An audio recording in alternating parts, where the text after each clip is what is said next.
Hola, buenas noches. Antes de empezar, deciros que Eliane Brum va a hablar en portugués y vamos a tener un servicio de traducción simultánea y quien quiere puede coger fuera el aparato para la parte de la traducción, ¿vale? Lo demás va a ser en español. Bueno, buenas noches a todos. Lo primero, agradecer vuestra presencia y, por supuesto, la invitación de Casa de América, que una vez más demuestra su interés por los temas brasileños. Esta no es la primera mesa redonda, tras las elecciones de Brasil es la segunda. En la primera que tuvo lugar el día 16 de noviembre, tuvimos la participación de dos expertos no brasileños, que ahora sí tenemos a dos brasileñas, y son expertos en Europa, Latinoamérica y Brasil. Ha sido Susana Gratios, investigadora de FRIDE, la Fundación para las Relaciones Internacionales y el Diálogo Exterior, y Bruno Ayllón, doctor en Relaciones Exteriores Internacionales por la Universidad Complutense. Bueno, de esta vez tenemos la colaboración también de la Embajada de Brasil y su servicio de traducción simultánea con Silvia Rebollo, y contamos con las presencias de Eliane Brum, periodista de la revista Época y Premio Rey Juan Carlos de Periodismo 2010, que viene a España exclusivamente para este acto en Casa de América, que le agradece mucho por eso. Contamos con la presencia de Michele Vieira Fernández de Oliveira, politóloga de la Universidad de Brasilia y miembro del Centro de Estudios Brasileños de la Universidad de Salamanca. Creo que en esta mesa redonda, que yo tengo el placer de compartir con estas dos grandísimas expertas en Brasil, vamos a hacer un análisis del escenario que surge tras las elecciones de Dilma Rousseff. Y por un lado, Eliane creo que es una gran conocedora de la realidad brasileña a través de su trabajo y una de las que mejor plasma esa realidad. Entonces creo que ella va a traer un aspecto más humano, yo diría, más de contacto con la gente y que ha podido ver en estos 8 años de gobierno Lula la percepción de la gente. Y Michele, por otro lado, experta en su campo, va a traer un análisis de los 8 años de gobierno Lula y de los retos a los que se enfrenta Dilma Rousseff, desde otro punto de vista, me imagino, más académico.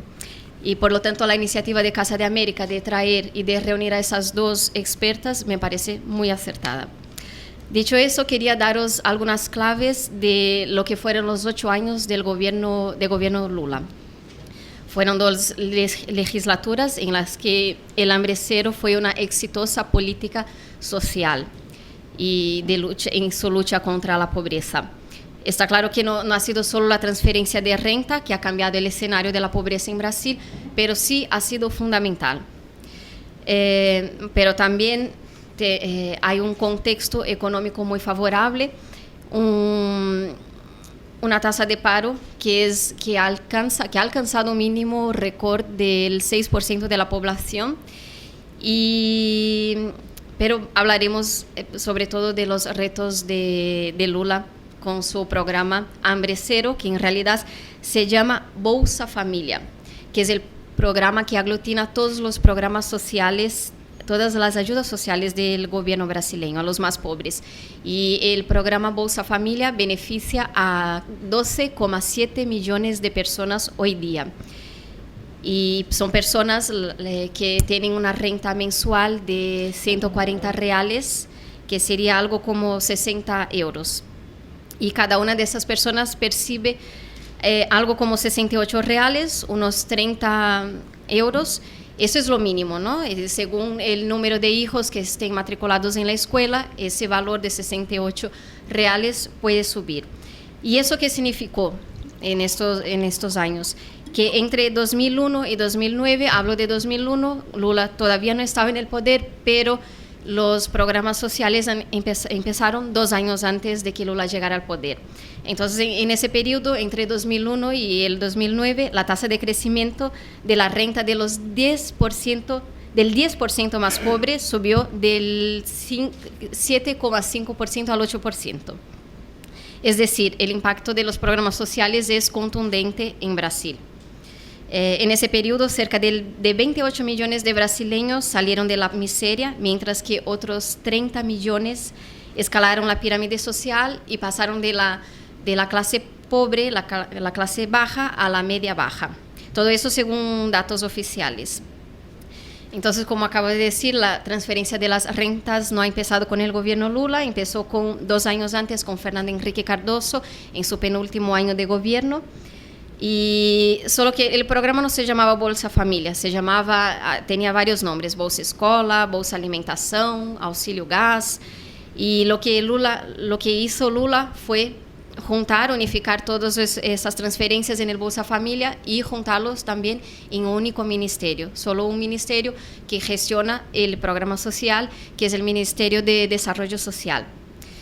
En el Instituto de Investigación del Gobierno, el IPEA, ese instituto dice que es posible erradicar la pobreza en Brasil, porque claro, hemos hablado que millones de personas han salido de la pobreza, pero todavía hay 18 millones de brasileños que viven en esa condición. Es muchísimo, ¿no? Es una población de más de 191 millones de personas, pero 18 millones todavía están en la pobreza, y de estos 11 millones están en una situación de inseguridad alimentaria, es decir, pasan hambre, ¿no? Tienen dificultades para tener las 3 alimentaciones diarias. Entonces ese instituto dice que se puede erradicar la pobreza en 2016, pero Dilma Rousseff dice que va a intentar, que su meta es llegar a eso en el 2014, en sus 4 años de gobierno. ¿Y cómo lo va a hacer? Yo espero que Michelle y Eliane nos cuenten y nos expliquen cómo Dilma podrá alcanzar esa meta. Lo que sí os puedo adelantar, simplemente decir que Dilma se ha comprometido a crear metas para erradicar la miseria y también cambiar la línea de pobreza, que hoy está en los 140 reales, que he dicho, sería bajarlos a 108 reales. Esa sería la línea de pobreza según los criterios que Dilma espera implantar. Si lo va a lograr, no lo sabemos. Lo que sí es cierto es que tendrá que ser fiel a sus electores, la mayoría de la clase baja, que le han dado su voto por la promesa de continuidad y profundización de las políticas sociales de Lula. En primer lugar, es indispensable asegurar que el país siga creciendo, a lo mejor no a este ritmo. Este año la estimación es de que crezca el 7,5%. Y en segundo lugar, sería dar prioridad a uno de los principales problemas del país, que es la educación. Cómo preparar las futuras generaciones para formar parte de un mercado formal de trabajo. Y además de eso, por supuesto, hay otros retos en la salud, en infraestructuras y más. En el plano político, Dilma contará con un equipo que deberá tener su cara, según Lula. Sin embargo, los primeros indicados, anunciados indican que parte de sus colaboradores son fichas de Lula. Entonces, en este punto, creo que Michelle nos va a ayudar contando cuáles son los cambios, quién se queda y qué puede significar. A modo de conclusión, Brasil vive la última década un movimiento inédito de movilidad social y de optimismo que permitieron que Brasil eligiera la primera mujer, ¿no?, como presidenta. Ahora nos queda saber si las políticas sociales serán fortalecidas, si los recursos del petróleo serán utilizados en eso. Las encuestas son las más favorables. Tras la victoria de Dilma Rousseff, el Instituto Vox Populi informa que para el 81% de la población el país está en el rumbo correcto. El 81%, que también sería más o menos el porcentaje de aprobación de Lula, que sale de 8 años de gobierno con una popularidad altísima. La cara de la pobreza en Brasil cambió, por lo tanto, en el gobierno Lula, tanto por los indicadores sociales como por las historias que traducen las mejorías en las condiciones de vida de la gente, de las que espero Eliane nos va a hablar. Para discutir entonces estas cuestiones y otras que van a surgir, tenemos aquí, y os voy a presentar primero a Michelle, que es la que va a empezar. Bien, Michelle Vieira Fernandes de Oliveira es licenciada en Ciencia Política por la Universidad de Brasilia y miembro del Centro de Estudios Brasileños de la Universidad de Salamanca. Trabaja temas sobre la realidad política y social de Brasil, con hincapié en los temas de pobreza y derechos humanos. Ella tendrá 15 minutos para hablar. Después le pasaremos la palabra a Eliane para que entonces vosotros podáis, que hagáis vuestras propias preguntas. Eliane. Michelle. Muchas gracias. Buenas noches a todos. Gracias a la Casa de América por la invitación para estar aquí esta noche para hablar un poco de política brasileña. Bueno, os pido perdón porque, como se nota en mi voz, estoy un poco mal de la garganta, así que ojalá podáis escucharme bien todos. Bueno, como comentaba Estela antes, Dilma empieza ya como siendo una presidenta única en la historia brasileña. Es la primera mujer que llega a ocupar la silla presidencial en el Palacio de Planalto en Brasil. Además de eso, es la primera persona que llega a la presidencia de Brasil sin nunca haber pasado por una competencia electoral en su vida. O sea, Dilma nunca había sido candidata a nada en Brasil y con el apoyo de Lula llega a ocupar la silla presidencial brasileña. Así que es una presidenta que trae consigo cosas únicas en Brasil y que marca la historia brasileña por sí mismo ya, ¿no? Sin embargo, es una presidenta que recibe el país en una situación muy, muy avanzada, comparando a los 8 años antes, cuando Lula llegó al poder. Como comentaba Estela antes, solo algunos datos del gobierno Lula. Lula recibió el país en 2003 de las manos de Fernando Henrique Cardoso de una manera muy, muy distinta. 32 millones de personas hoy por hoy, o sea, casi 70% de la población española pasó de la clase pobre para la clase media brasileña, ocupando la clase C brasileña. No, además de eso, las políticas asistencialistas de Lula sacaron nada más nada menos que 40 millones de personas de situación de hambre en Brasil. El salario mínimo creció 154% en los 8 años de gobierno Lula en Brasil. El PIB per cápita de Brasil, el Producto Interno Bruto brasileño, por per cápita, claro, triplicó en los años del gobierno Lula y hoy alcanza los 8.000 euros por persona por año en Brasil. El gobierno generó 15 millones de empleos genuinos.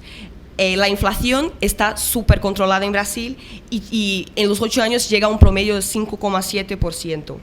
Además de todo eso, Lula alcanza una popularidad en Brasil que pasa los 80%. Así que Dilma recibe un escenario político brasileño muy bueno y a la vez muy complicado para ella, porque se espera que ella pueda mantener este escenario en Brasil y lograr ultrapasar desafíos que todavía queda por resolver en Brasil, ¿no? Uno de los retos más graves que Dilma tiene que solucionar en Brasil hoy por hoy. Los temas de inseguridad, la educación, como ya habló Estela, tenemos muchísimos problemas de salud todavía. Brasil crece a un ritmo extraordinario hoy por hoy, juntamente con los países BRIC, el Brasil, Rusia, India y China. Y para tanto crecimiento hace falta una infraestructura muy desarrollada.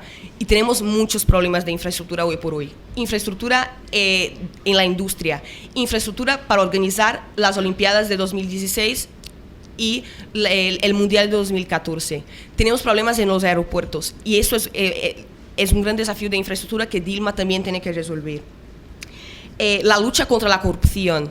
Tuvimos varios escándalos de corrupción en el último año en la política brasileña y también tuvimos escándalos de corrupción, yo creo que el mayor de la historia de Brasil en 2005, a las vísperas de la segunda elección de Lula. Y la política brasileña todavía sufre muchos problemas de corrupción y ese es un gran reto que tiene Dilma. Además de eso, hay 2 grandes reformas estructurales en Brasil que quedó como asignatura pendiente del gobierno Lula. Lula, cuando llegó al poder, prometió realizar la reforma fiscal brasileña y la reforma política. Estas 2 reformas siguen ahí sin ser realizadas y el gobierno, se espera del gobierno Dilma que sean realizadas estas reformas. Así que el escenario de Dilma no es un escenario sencillo para nada. El país está creciendo muchísimo, sin embargo las expectativas de la población brasileña es muy alta y los problemas que tiene Brasil son gigantes, son del mismo tamaño que es el país hoy por hoy. Entonces Dilma tiene un trabajo muy, muy arduo y muy difícil en los 4 años que le espera en el gobierno. Para tanto, en el 1 de noviembre, el día siguiente a las elecciones brasileñas, cuando ella ya había sido declarada presidenta de Brasil, ella ya empezó a formar su equipo de gobierno. Y también tuvo muchas dificultades en formar el equipo de gobierno, que voy a hablar un poco más adelante, pero más que nada lo que quiero hacer ahora es explicar un poco cómo va el equipo de gobierno. Hablaré específicamente de 3 áreas especiales del equipo de gobierno de Dilma. Bueno, en el área política tenemos a Antonio Palocci como Casa Civil y Gilberto Carvalho como secretario general de la presidencia y Alexandre Padilla como relaciones institucionales. En el área política no hay cambio.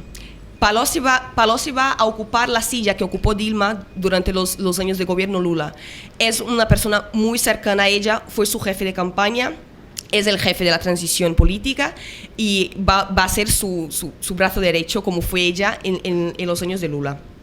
Gilberto Carvalho y Alexandre Padilla están con Lula desde 2003, desde que Lula ocupó la silla presidencial, ocupando el mismo cargo. Alexandre fue secretario general de la presidencia con Lula y seguirá con Dilma, y Alexandre fue relaciones institucionales con Lula y seguirá con Dilma.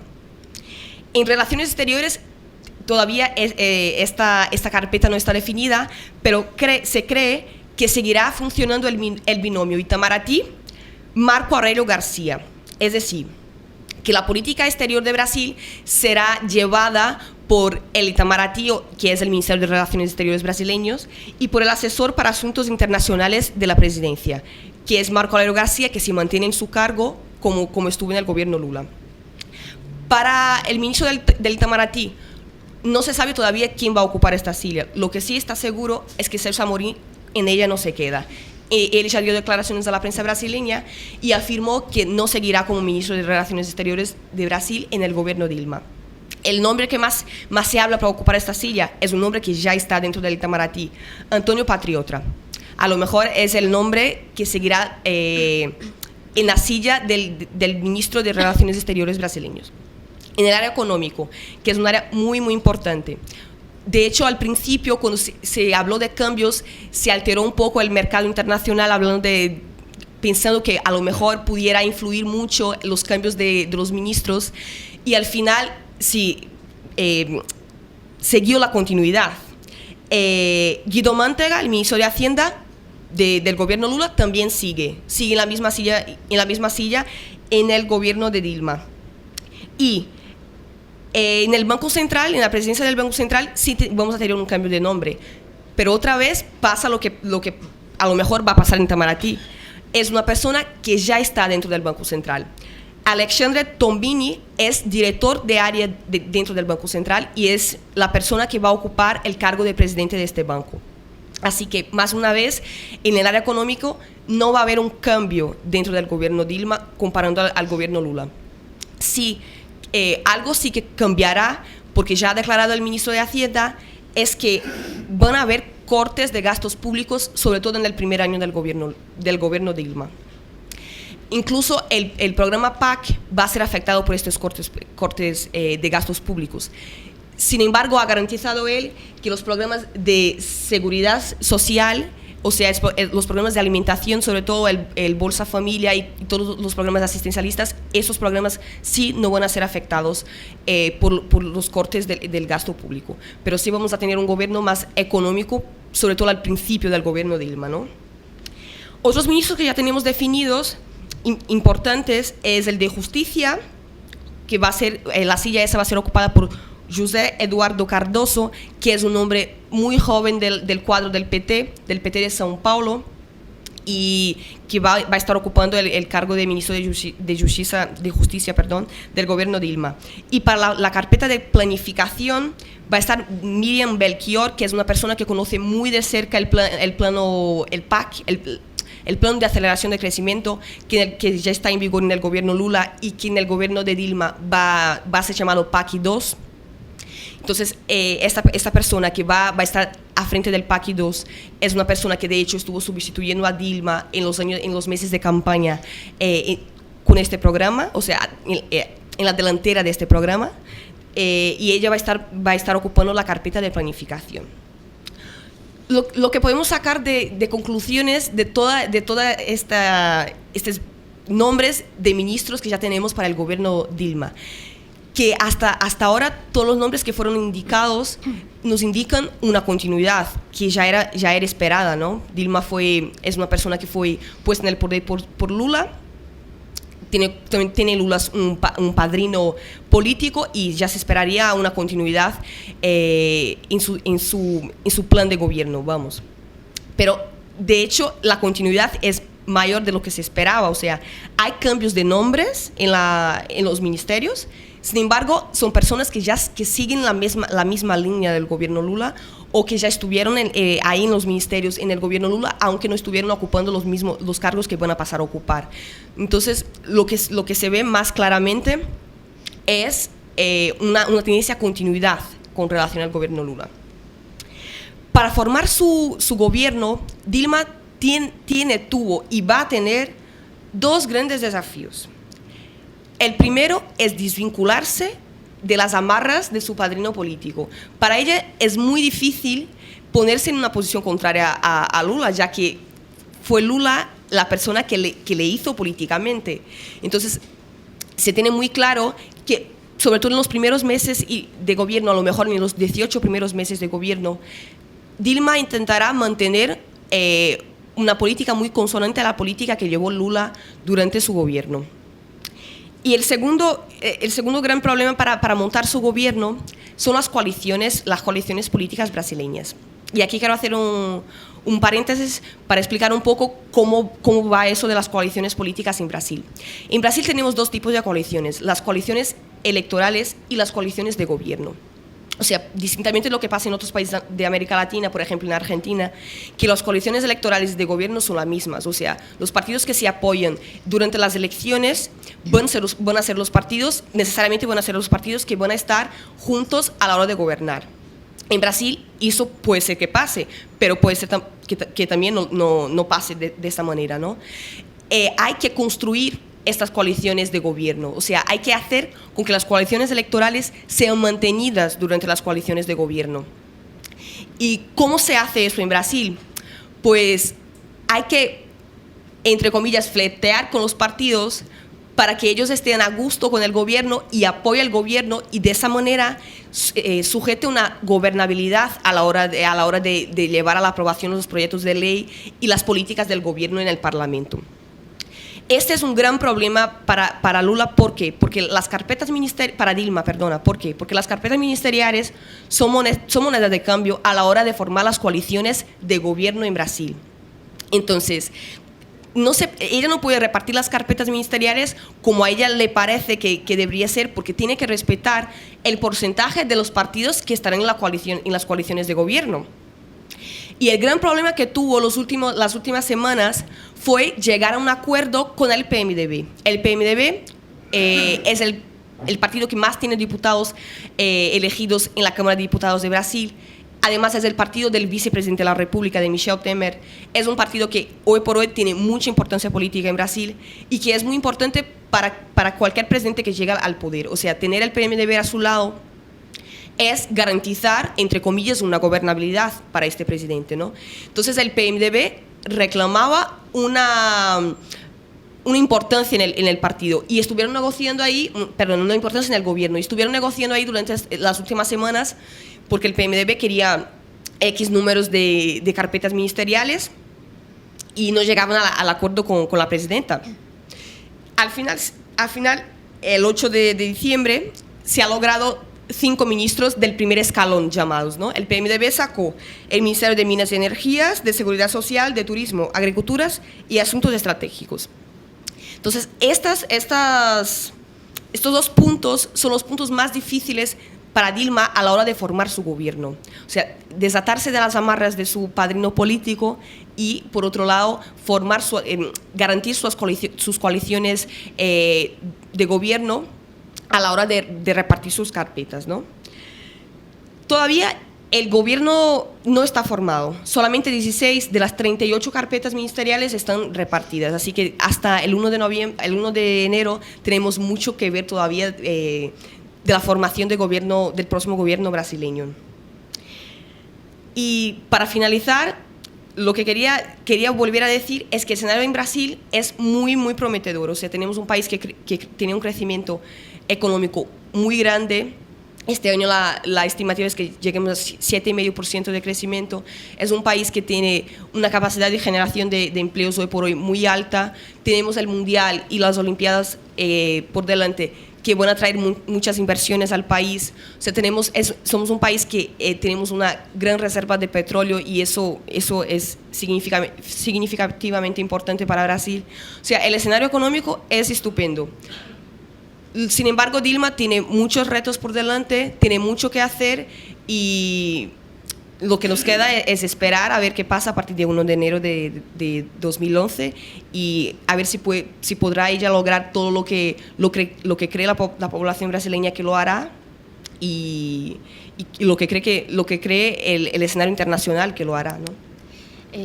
Gracias por tu intervención, Michelle, pero antes de pasar la palabra a Eliane, te quería hacer una pregunta, yo creo que puede interesar aquí a España. Has hablado del Ministerio de Asuntos Exteriores en Brasil, que va a haber un cambio, que Celso Amorim no va a estar, aunque se mantiene Marco Aurelio García como asesor especial de la presidencia, pero va a haber un cambio, ¿no? Y Dilma no tiene la misma empatía que tiene Lula. Quería saber si eso puede significar algún reto a la hora de tener relaciones con otros países, como puede ser con Europa o incluso en Latinoamérica. Seguramente el gobierno de Dilma no va a proyectar Brasil para el exterior como hizo el gobierno Lula. Ella, de hecho, ya dejó claro que quiere volverse un poco más para adentro en sus primeros años de gobierno. Y por cierto, lo que decías, Dilma no tiene el mismo carisma que tiene Lula. Sí es una persona muy eficiente en los cargos que asume, pero no tiene el mismo carisma que tiene Lula. Se supone que tendrá más problemas a la hora de negociar, sí, tiene menos carisma, tiene menos capital político, por así decir, y a lo mejor le costará un poco más a la hora de negociar. Y seguramente Brasil no tendrá, por lo menos los primeros años del gobierno Dilma, la misma proyección internacional que tuvo en el gobierno Lula, porque de hecho ella ya lo dejó muy claro. Y también ella ya ha hecho algunas declaraciones sobre los derechos humanos y Irán, que Lula además ha sido muy criticado. Me imagino que muchos de vosotros sabrán, ¿no? O todos, que Lula ha sido muy criticado por el apoyo al programa nuclear iraniano, siempre y cuando sea para fines pacíficos, pero Dilma ya ha señalizado que está en contra de la violación de los derechos humanos, haciendo una mención a Irán. En ese sentido, ¿qué cambio podemos esperar? Sí, de hecho, datos de hoy por la tarde en un periódico brasileño, declaraciones de la nueva ministra de la Secretaría General de Derechos Humanos, que dice que va a abrir casos de tribunal de justicia con relación a derechos humanos en Brasil y todo eso. A mí me parece que en el gobierno de Dilma a lo mejor los temas de derechos humanos van a tener un hincapié más fuerte, o sea, ella se volverá un poco más para los temas de derechos humanos. Bueno, pues ahora le pasamos la palabra a Eliane Brum. Antes, pues, hacer una pequeña presentación. Es periodista, escritora y documentarista brasileña, reportera con extensa experiencia en el periódico Cero Hora, en la revista Época, en São Paulo, ganadora de 40 premios nacionales e internacionales, entre los más importantes del periodismo, y entre ellos el que he mencionado al principio, el Premio Rey Juan Carlos de Periodismo 2010. Bueno, pues nada, tienes 15 minutos para hablar y luego ya abriremos para las preguntas. Buenas noches. gostaria de pedir que me perdonem porque vou falar em português, porque entendo bem espanhol, leo bem, pero hablo muito malo. Há brasileiros aqui? Assim? Bom, queria agradecer à Casa de América e a todos vocês pela oportunidade de estar aqui falando sobre o Brasil. Eu sou repórter há mais de 20 anos e eu acredito que o melhor jeito de contar uma história real é dar carne, rosto e voz às estatísticas. Mostrar as mudanças, os avanços e os desafios pelas contradições da vida concreta. E é o que eu vou fazer aqui na minha apresentação, ao mostrar o que aconteceu no governo Lula com uma família da periferia da Grande São Paulo, a região mais rica e industrializada do Brasil, e quais são as suas expectativas no governo de Dilma Rousseff. Eu acompanho a vida da família Pereira, esse sobrenome dela, Pereira, desde o início de 2002, último ano do governo Fernando Henrique Cardoso. Acompanhei durante todo o governo Lula e devo seguir acompanhando no governo de Dilma Rousseff. A família Pereira, ela representa uma parcela significativa das famílias brasileiras. Os Pereira fazem parte, estão entre os 30 milhões de brasileiros que no governo Lula deixaram a pobreza e passaram a integrar o que no Brasil se chama de classe C, ou nova classe média brasileira, e que consiste no fenômeno socioeconômico mais importante da história recente do país. Hoje, a classe C, ou nova classe média, representa 50,5% da população, no total de 95 milhões de brasileiros. Pode, sozinha, eleger um presidente. No início de 2002, Rustênio Pereira, o chefe dessa família, vivia um momento limite da sua vida. Pela primeira vez, ele, que trabalhava desde os 14 anos de idade, estava desempregado e não via perspectivas de conseguir um novo emprego. Qual era a história de Rustênio Pereira até esse momento? Aos 4 anos de idade, ele havia migrado com o pai e com o avô do Nordeste, historicamente a região mais pobre do Brasil, para São Paulo, a região mais rica do Brasil, em busca de melhoria de vida. Em muitos aspectos, é uma trajetória muito semelhante à de Lula. O pai de Rustênio virou metalúrgico no ABC Paulista e era liderado por Lula no sindicato.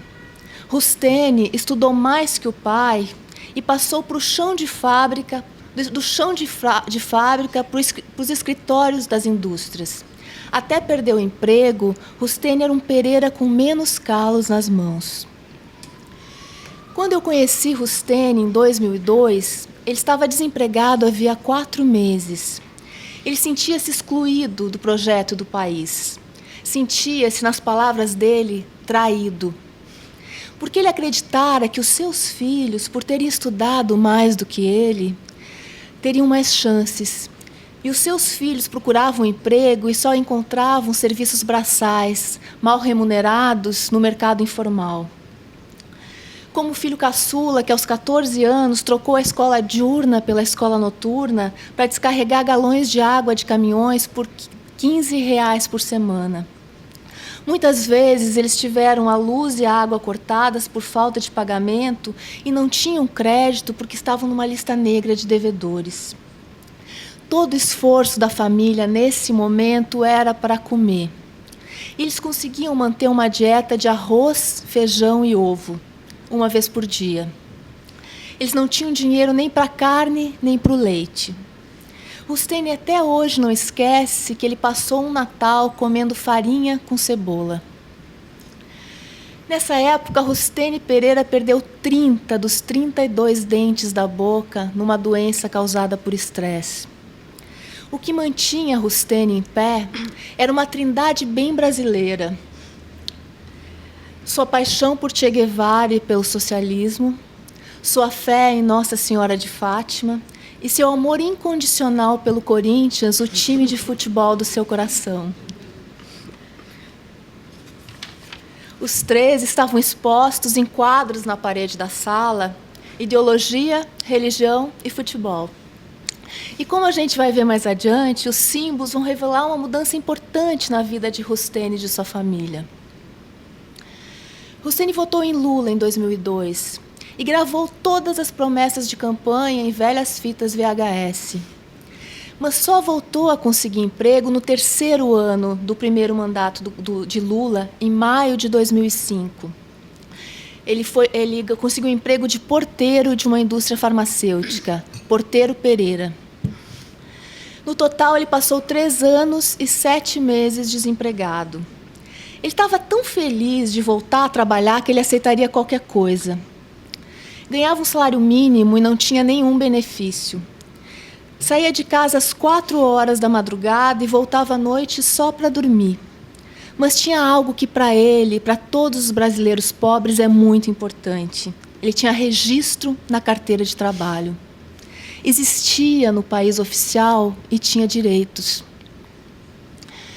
Em 2006, último ano do primeiro mandato de Lula, Rusteni estava decepcionado com o governo e revoltado com as denúncias de corrupção. Ele pensou em anular o voto, mas acabou decidindo dar mais uma chance ao Lula. Votou nele no primeiro turno das eleições e teria ajudado a reelegê-lo não fosse ter tido um derrame cerebral por falta de socorro médico.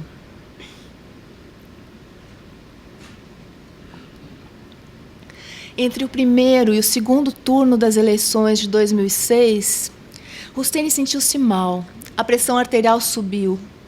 Ele estava havia 70 dias consecutivos trabalhando 12 horas por dia sem folga. O médico disse que era apenas uma crise de diabetes e o despachou para casa. Rusteni estava sofrendo um derrame no posto de saúde, diante do médico, e mesmo assim não teve nenhuma assistência. Perdeu os movimentos do lado esquerdo do corpo. Só voltaria a andar em 2008. Desde esse dia, Rusteni enfrenta diariamente um dos grandes problemas do Brasil, que é a saúde pública.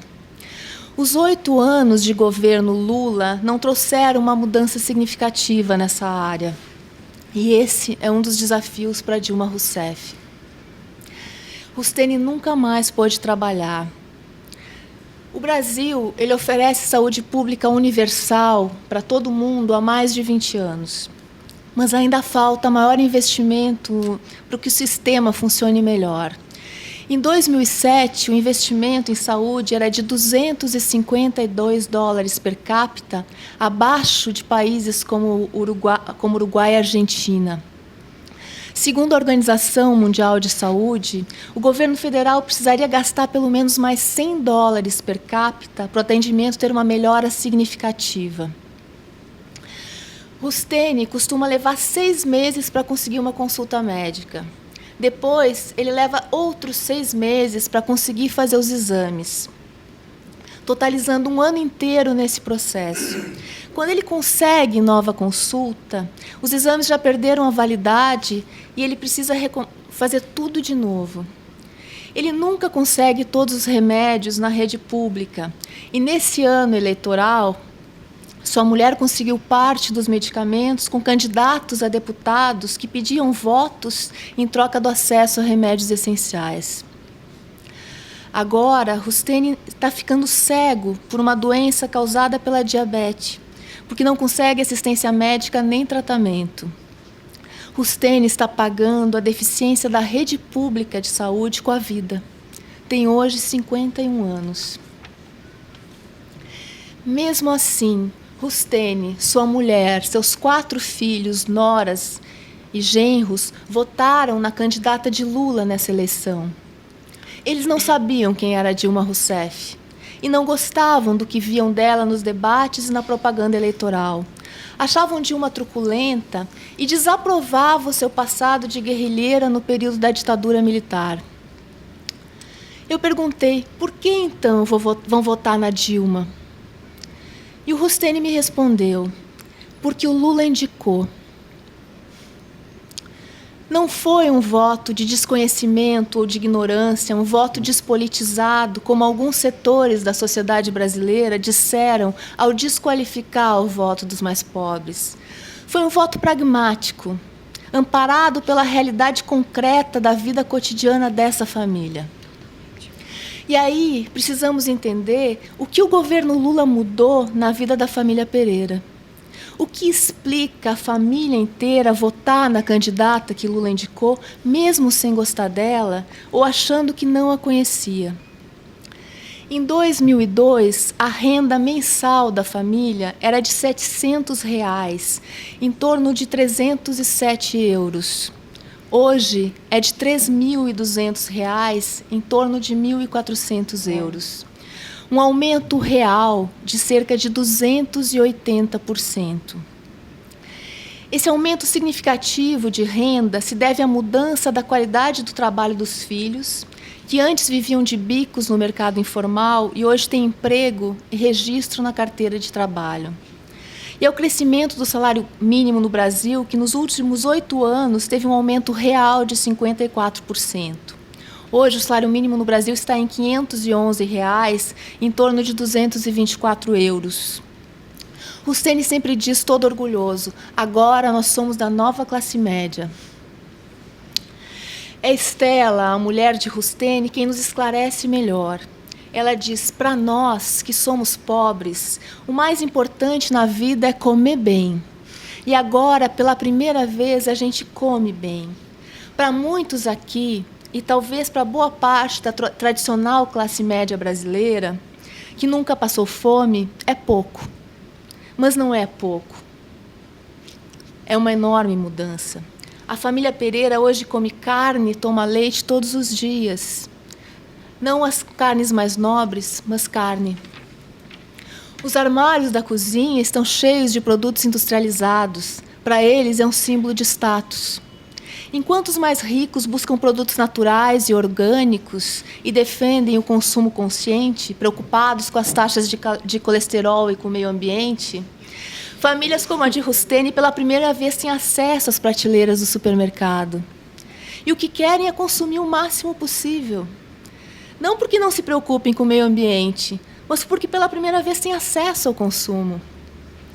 Quando Rusteni me mostra as melhorias do seu bairro na periferia, ele comenta, veja só como melhorou, agora tem banco e supermercado, só falta o McDonald's.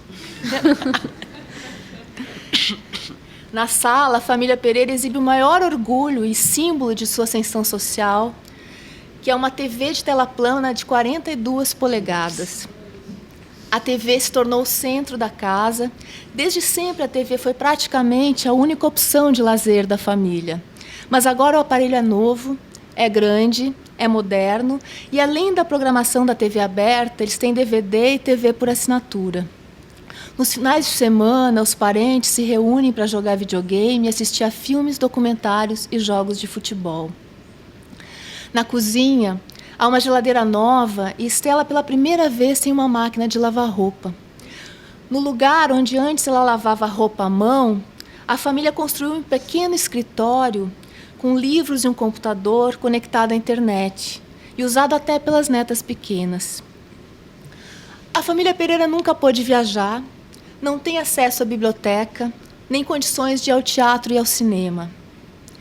Todo o lazer e acesso ao mundo chega pela TV e agora também pelo computador. Mas agora chega por uma TV de 42 polegadas e o número de canais disponíveis se multiplicou. Cada membro da família acompanha suas áreas de interesse pelo noticiário na internet e participa de redes sociais. Para eles, é uma grande mudança.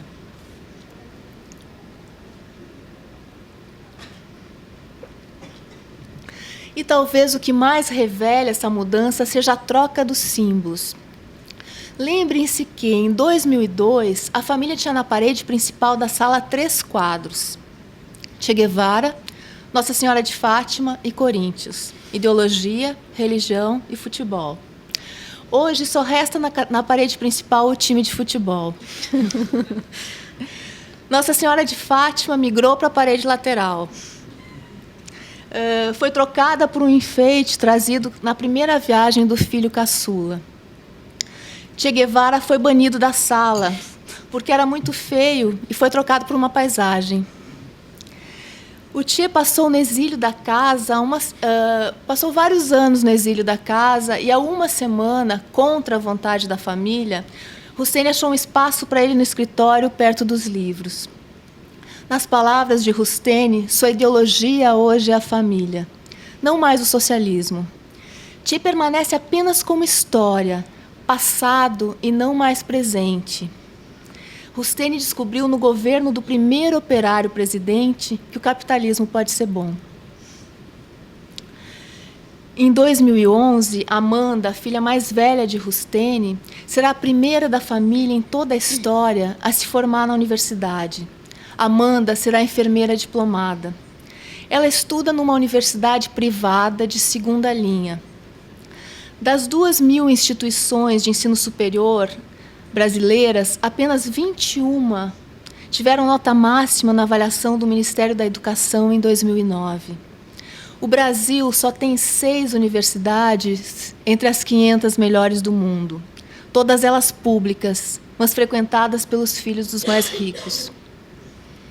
Aqui é preciso abrir um parêntese para entender a realidade da educação no Brasil. O Brasil é o 8º país do mundo em número de analfabetos. O ensino público dos níveis básico e intermediário é de péssima qualidade. Uma pesquisa internacional divulgada na semana passada mostrou que metade dos brasileiros com 15 anos de idade tem dificuldades para interpretar textos e, por essa deficiência, terá dificuldades de se inserir na vida produtiva e social do país. Metade, 50%. Isso piora ainda mais se pensarmos que 19% dos brasileiros com 15 anos não participaram dessa pesquisa porque estão fora da escola ou em séries atrasadas para a idade. Isso acontece porque a qualidade da escola pública é muito ruim. No ensino superior, a relação se inverte e as melhores universidades são as públicas. Assim, os mais ricos rejeitam a escola pública nos primeiros níveis e pagam escolas privadas caríssimas para os seus filhos para garantir seu acesso às melhores universidades depois, as públicas. Mesmo com a ampliação das vagas para os mais pobres no governo Lula, com programas como o ProUni, o sistema de cotas raciais e sociais, essa situação perversa sofreu pouca alteração. A má qualidade da rede pública de educação se tornou um problema para o Brasil e talvez seja o maior desafio do governo de Dilma Rousseff. O país sofre com a falta de mão de obra qualificada. Lula havia prometido, em 2002, investir 7% do PIB em educação. No final do segundo mandato de Lula, 8 anos depois, estamos com investimento em torno de 5% do PIB. Ou seja, a educação ainda não é prioridade no país.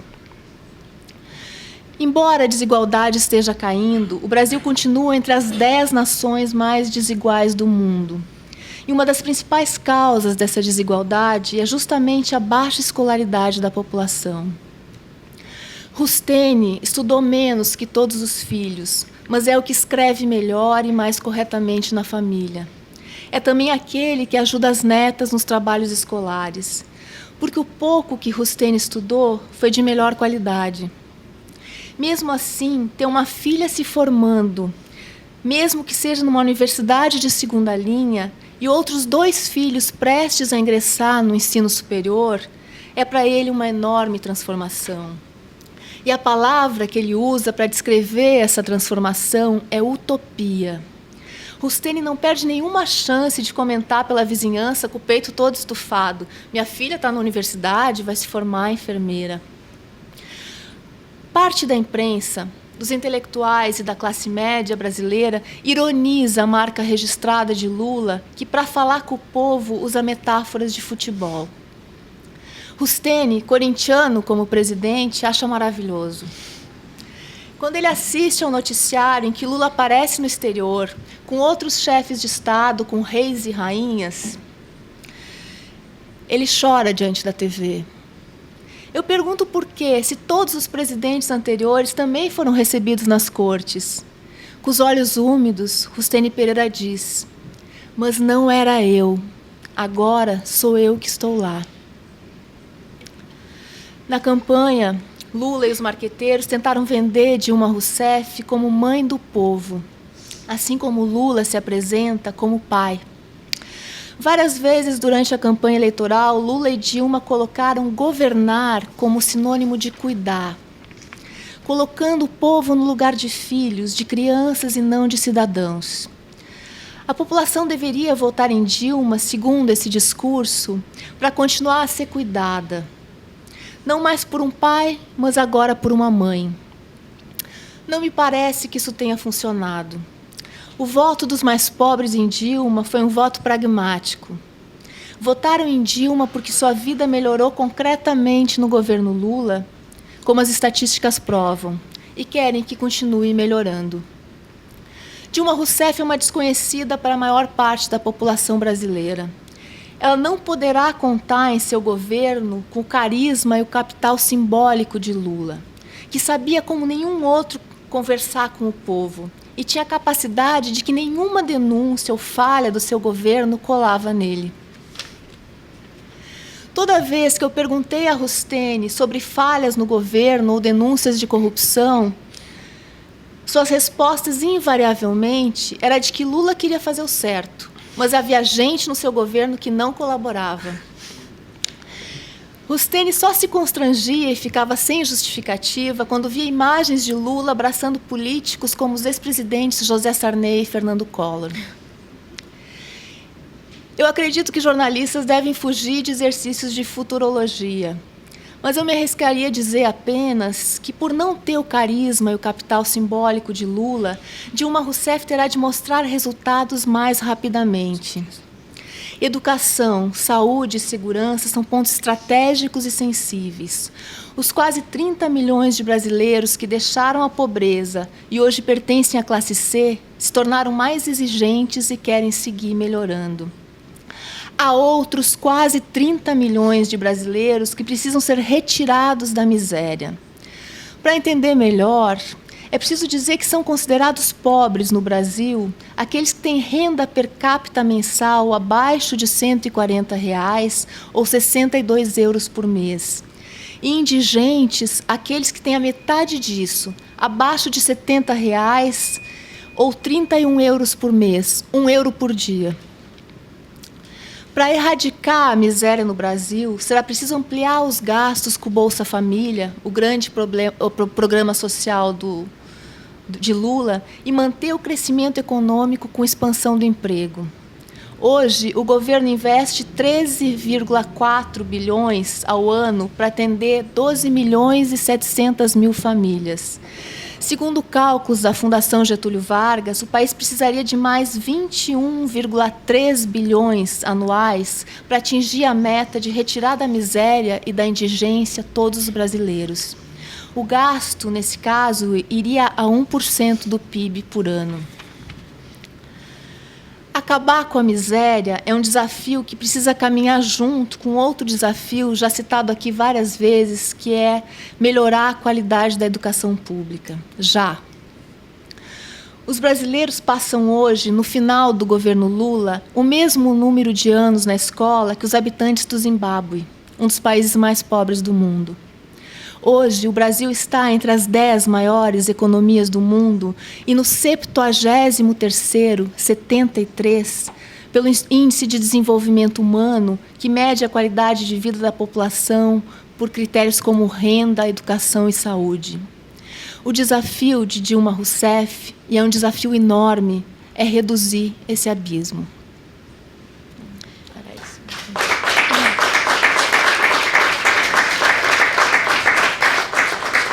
Gracias. Yo tengo muchísimas preguntas a hacer a las dos y ahora me tocaría hacer a Eliane, pero yo creo que voy a abrir, como nos hemos pasado un poco, abrir a vosotros porque me imagino que también tenéis vuestras preguntas. ¿Quién quiere empezar? Sí, la pregunta es yo vengo de una generación donde las estrategias asistencialistas, y por qué no decir las estrategias populistas, no eran viables para verdaderamente producir cambios de estructura en estos países tan desiguales.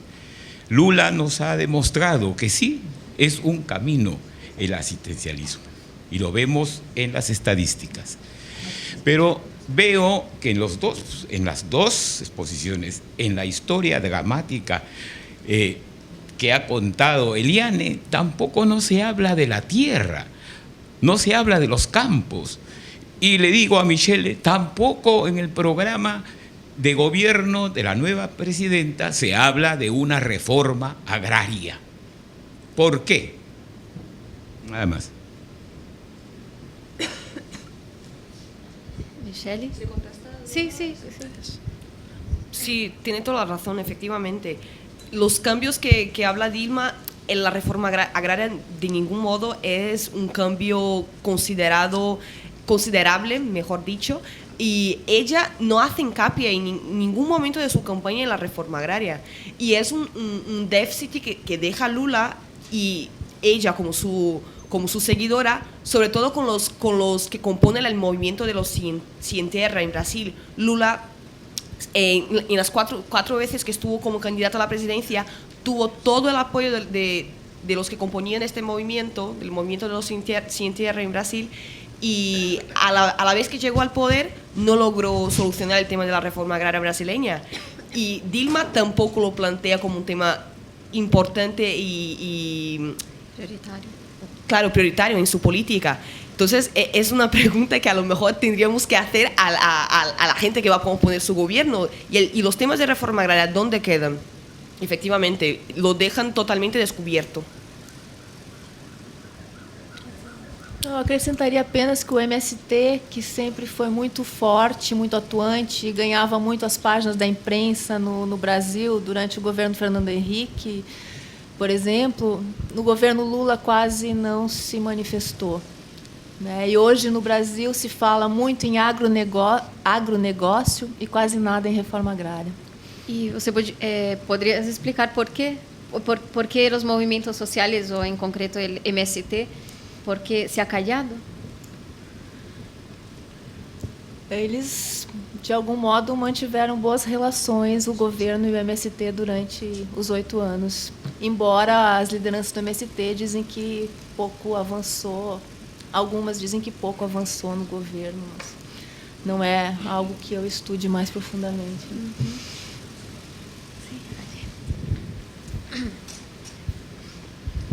Bueno, tenía dos preguntas. La primera es para Eliane y es acerca de su opinión o cómo es percibido en Brasil la guerra que se está haciendo a las favelas, ¿no? Porque a nivel internacional da la sensación que puede ocurrir lo mismo que con Sudáfrica, como Brasil se está preparando para las Olimpiadas y para el Mundial. Posiblemente, además de que Dilma exprese su preocupación por los derechos humanos de los países polémicos, cercanos y lejanos, también allí está, y ha sido denunciado constantemente por Amnistía Internacional, que se está procediendo de mala manera, con abusos policiales tremendos, se está cercando a las favelas, como encerrándolas, como escondiéndolo de cara a esos eventos. Y la segunda pregunta para Michelle es sobre cuál va a ser el futuro papel que va a jugar Marina Silva como opositora, ya que yo soy latinoamericana y me llama mucho la atención que primera vez que ocurre eso en América Latina, 20 millones de personas también desencantados un poco por los problemas de corrupción del partido de Lula, pero 20 millones de personas que votaron a una opción verde, ¿no? A una opción que está estrechamente ligada con el medio ambiente. Muchas gracias. Começo eu? É um consenso, né, no Brasil que a questão do tráfico nas favelas do Rio seja enfrentada, né?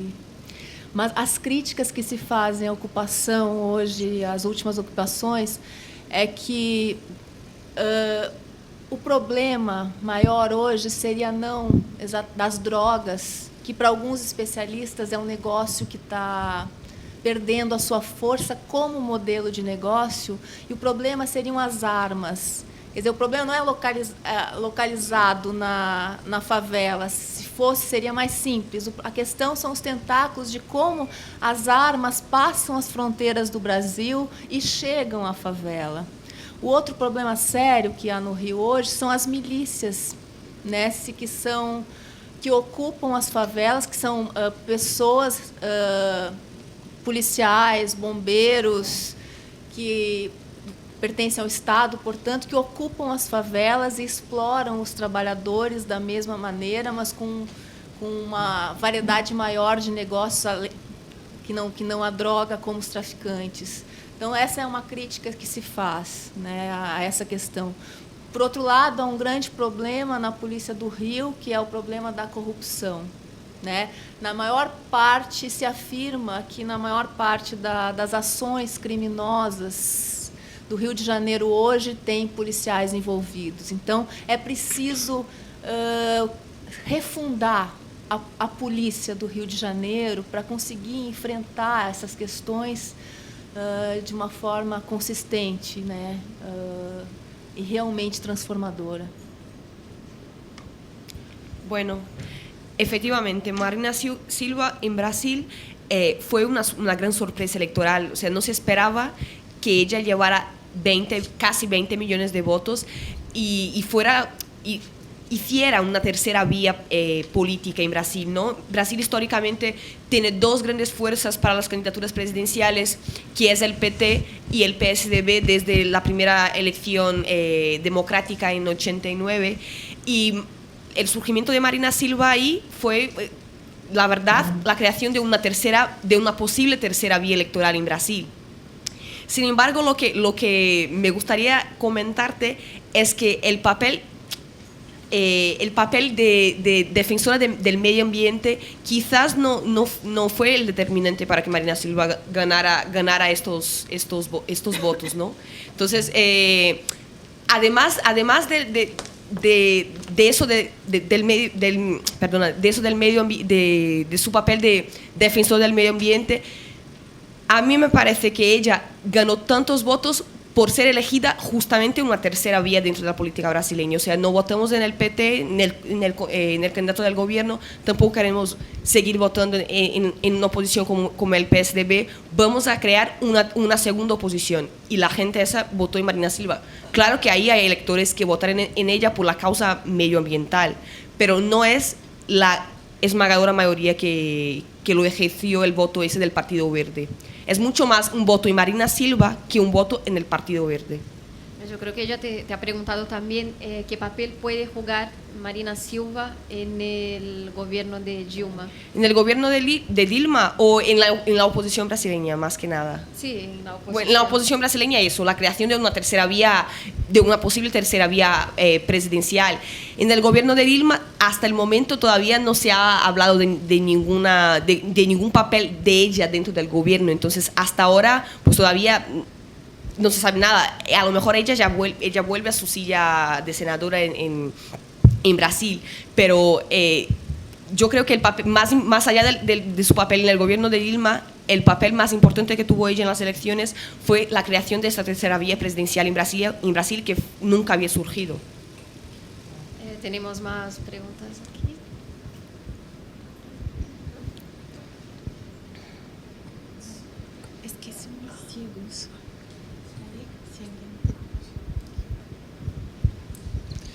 Sí, perdón. Las informaciones que circulan aquí, por lo menos en España, sobre todo lo que es el Amazonas y la deforestación que se está produciendo, pues son bastante impresionantes, ¿no?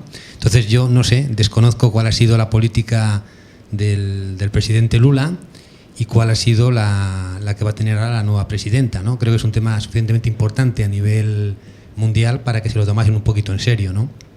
Y la segunda cuestión, curiosidad, es a ver si me podían contar algo sobre, creo que el origen de esta nueva presidenta es búlgaro, y que, como antes han dicho, en fin, no recuerdo el nombre, procede o tiene unos antecedentes de índole terrorista en la época de la dictadura, ¿no? Entonces resulta un poco curioso que haya llegado a la presidencia con esa historia anterior. Acepto el matiz. Bueno, hablando del tema de la Amazonia, de verdad que se comenta que el gobierno Lula ha dejado de lado no solo el tema de la Amazonia, el tema medioambiental en general en Brasil, ¿no? Entonces es un déficit que deja el gobierno Lula ahí y que se reclama a la nueva presidenta que va a entrar en el gobierno en enero. Y con relación al tema de la Amazonia, más específicamente, hace una semana tuvimos una cumbre medioambiental y ahí no solo la futura presidenta de Brasil, pero varios presidentes latinoamericanos se han preocupado con el tema de la Amazonia y volvieron a discutir el tema de la Amazonia y se han comprometido a cuidar más del tema de la Amazonia. Lo que nos queda es esperar hasta que llegue al poder y a ver cómo gestiona las políticas medioambientales dentro de Brasil y a ver si ponen un poco más de trabajo en estas políticas medioambientales brasileñas que estuvieron un poco descuidadas durante el gobierno Lula. O pai, respondendo a segunda pergunta, o pai de Dilma era búlgaro, é isso, né? Búlgaro.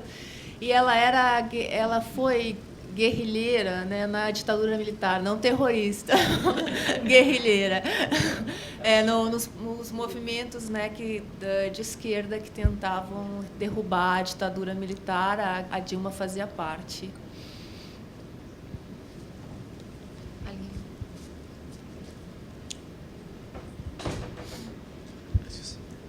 Buenas noches.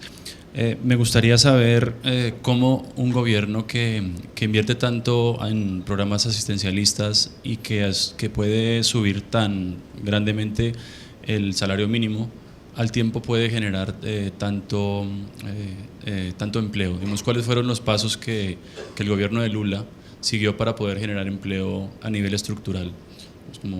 Esa es una pregunta para cualquiera de las dos. Y quería hacerte lo que acabas de decir de que las drogas han perdido vigencia como modelo de negocio, pues no lo entiendo muy bien. Digamos, normalmente entendiera uno que el narcotráfico alimenta un negocio como las armas, por ejemplo. Si las drogas pierden esa vigencia, ¿cómo se mantendría esse negocio de las armas? ¿De dónde saldrían esos recursos? Há alguns especialistas no Brasil que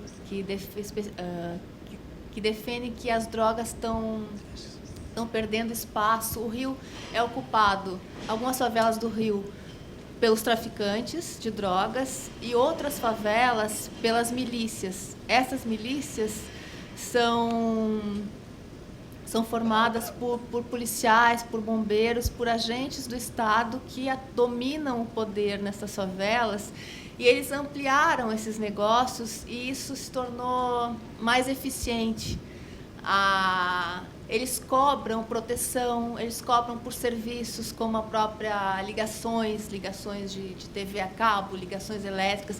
Então, esse modelo de negócio mais amplo tem sido mais eficiente. A outra questão é a tua pergunta era como emprego? Como foi possível criar tanto emprego? Não sei se ha sido... ¿Cuáles fueron los pasos estructurales que dio el gobierno para poder, a pesar de tener una inversión tan grande en programas asistencialistas y generar tanto aumento del salario mínimo, poder al tiempo generar tanto empleo? ¿Cuáles fueron los pasos para la generación de empleo? Eu acredito que se deve, em grande parte, ao crescimento que o Brasil teve nesse período, né? O Brasil deve terminar esse ano com um crescimento de 7,5%, né? Acredita-se que talvez no ano que vem esse crescimento baixe, mas para a eficiência, né, de todas as esperanças, para que o Brasil consiga cumprir as esperanças que se tem de continuar, de conseguir erradicar a miséria, né? Ele precisa, é importante que o país continue crescendo, né? Eu acho que a multiplicação de emprego, e no Brasil, se eu não tem se dado perto de 14 milhões de vagas no governo Lula, que foram de novas vagas de emprego foram abertas, em grande parte foi pelo crescimento. Mas eu acho que a Michelle pode falar melhor. Sí, solo complementando. Es más que nada una cuestión de macroeconomía, o sea, lo que comentaba Eliana antes, el crecimiento económico que el país tuvo con el incremento de la industria nacional y con industrias extranjeras que se establecían en Brasil, con el incremento del consumo, o sea, incremento de trabajadores en el sector del consumo. Esos fueron los pasos que hicieron con que el país incrementara y seguirá incrementando todavía más el número de empleos en el país. Y con relación a la subida del sueldo, sobre todo con el control de la inflación en Brasil y con el control de la que me he olvidado la palabra en castellano, tasa de juros. De interés. Sí, tipo de interés. Y con el control del tipo de interés de Brasil, estos fueron los pasos macroeconómicos, claro que son mucho más complejos y yo no soy especialista ni mucho menos en economía, que han permitido que el gobierno Lula incrementara el número de empleos en el país y incrementara también el sueldo mínimo nacional.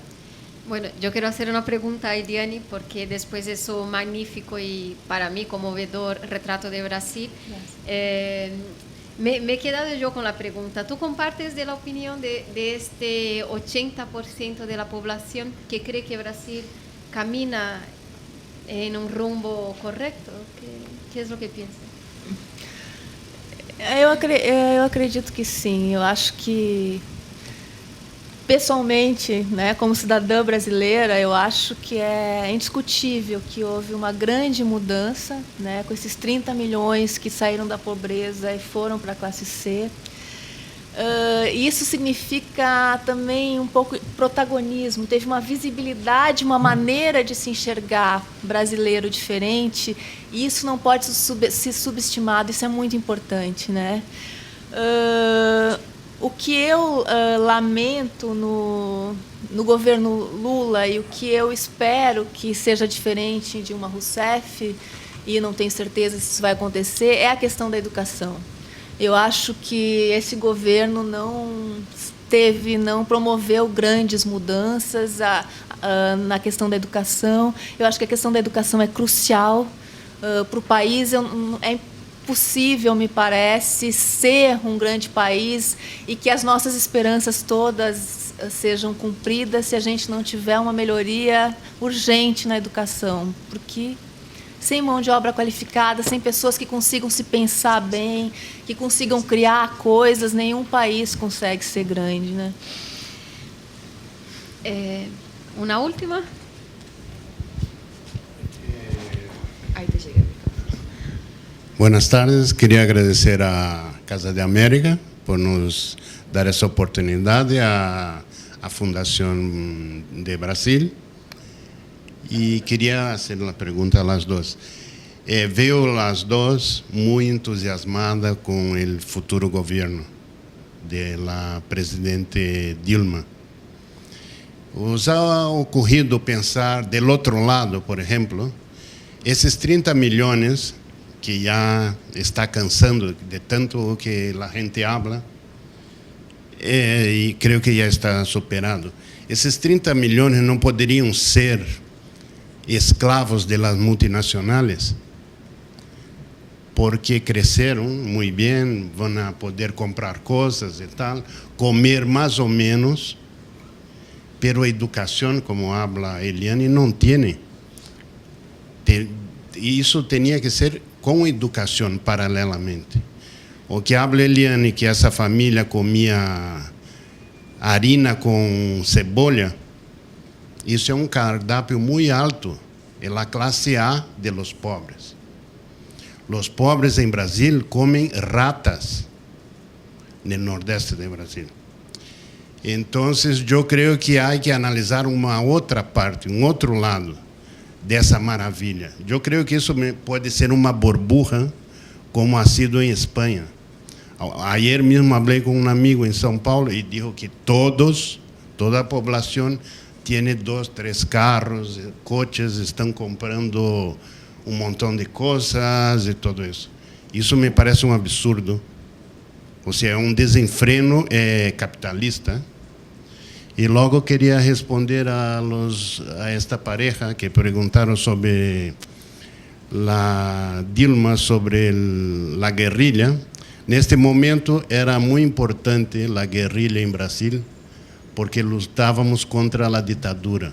Então, sí, lo aceptávamos. Eu he luchado também e quase todos os brasileiros lo han hecho. Lula seguiu sendo, el compañero Lula, neste momento sigo sendo, como se habla? Ahora se me ha ido la palabra. Pero es solo eso que quería saber. Sí, es que si no, no tenemos mucho tiempo para... Pueden contestar, ¿no? Vale. Pero hay pregunta. Sí, bueno, yo creo que ha sido casi una reflexión, ¿no? Que ves que ellas están demasiado optimistas para tu visión, ¿no? No sé si... Yo puedo comentar. A mí no...